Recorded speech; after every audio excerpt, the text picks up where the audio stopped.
Bonjour. Et bienvenue sur la chaîne MDDTV Divulgation.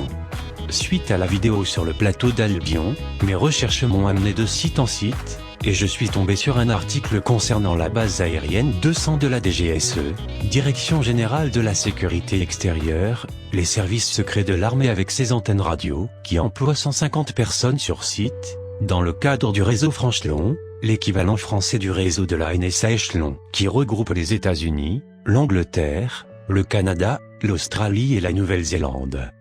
Plus on cherche sur le plateau d'Albion, plus on y trouve des choses surprenantes.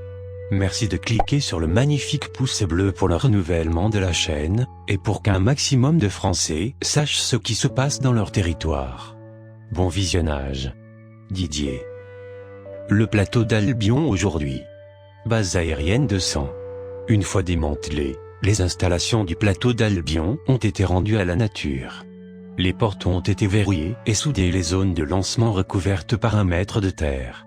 Le manque de financement, les problèmes techniques et géographiques ont laissé en plan tous les projets de reconversion du site en musée pour l'histoire. L'armée de l'air et la DGA ont alors décidé de donner au musée de l'air et de l'espace à Paris quelques équipements comme le local opérationnel du PCT, un missile SSBS coupé mis à l'horizontale, un SSBS et un MSBS à la verticale, ceux exposés à l'entrée de la BA200, les véhicules spéciaux, VTE et VTPH chargés du transport des missiles et des têtes sur les sites.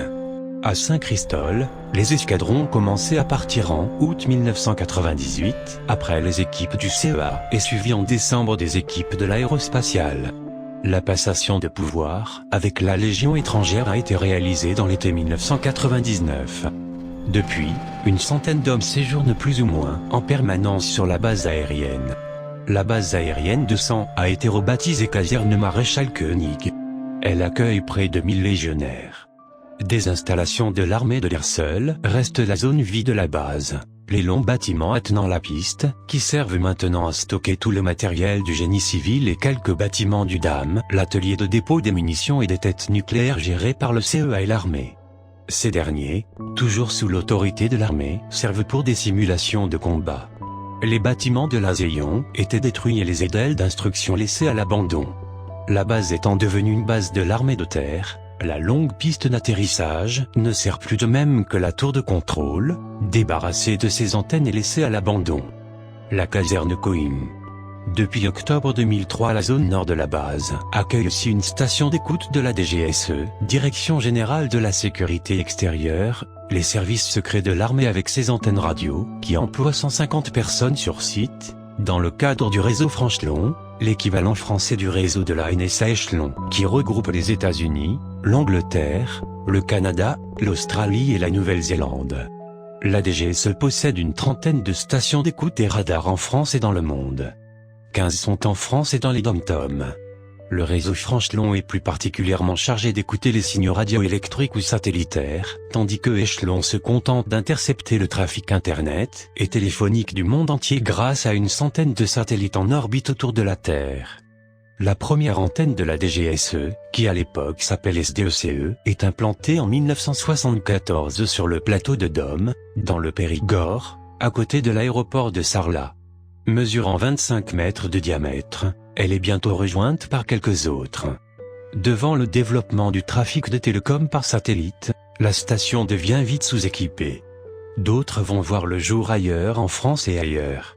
Ailleurs, c'est en Guyane, près des installations du CSG, CNES en 1984. Placée au-dessus de l'équateur, elle écoute les satellites géostationnaires, qui sont justement au-dessus et qui arrosent les Amériques. Les années 1990, avec le conflit au Koweït, dopera le déploiement des nouvelles stations, à l'Île-Roi, Yvelines, Mayotte, pour couvrir l'Afrique, le Moyen-Orient et l'Asie. La station d'écoute de la DGSE est située à la limite nord de la base 200, en face de 2 zones de lancement de tests de l'armée, dans la zone industrielle. La base du plateau d'Albion possède 7 paraboles motorisées dans la zone nord du site, couvrant l'ensemble du spectre radio utilisé par les satellites, de à 20 GHz. 3 mâteaux de 25-30 mètres supportent des antennes du type périodique large bande, juste derrière les bâtiments administratifs. Elles travaillent sur les bandes à 30 MHz, probablement jusqu'à 60 MHz.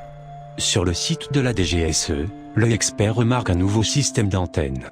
Un triangle de terre de 30 mètres de côté renferme des antennes en forme de pyramide inversée de petite taille espacées régulièrement au niveau des côtés du triangle de terre. Il s'agirait d'un système interférométrique et / ou goniométrique sur le même principe que le radar grave de la ZL 2.6. Un système similaire existe dans la plaine de Crau, à côté de Miramas, bien caché mais accessible sans clôture, sur la D50 entre Essen et la N113 sur une ancienne piste d'aviation. Les antennes de la DGSE ne sont pas destinées à l'émission mais seulement à la réception. Il n'est toutefois pas exclu que certaines paraboles puissent émettre vers les satellites utilisés par le ministère de la Défense afin de réaliser des contacts avec les différents points d'action dans le monde. Il est même certain qu'ils peuvent utiliser le réseau militaire Syracuse. Avec les logs périodiques, il est possible d'émettre de toute façon même si elles ne sont utilisées que pour l'interception. Une utilisation possible serait d'émettre des ordres chiffrés à des agents infiltrés dans le monde, qui écouteraient cela avec une simple récepteur onde courte.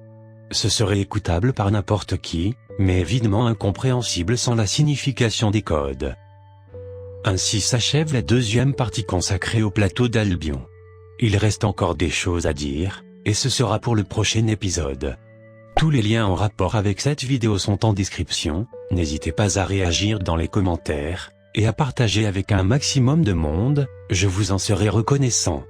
Merci d'avoir visionné jusqu'à la fin, à bientôt. Didier.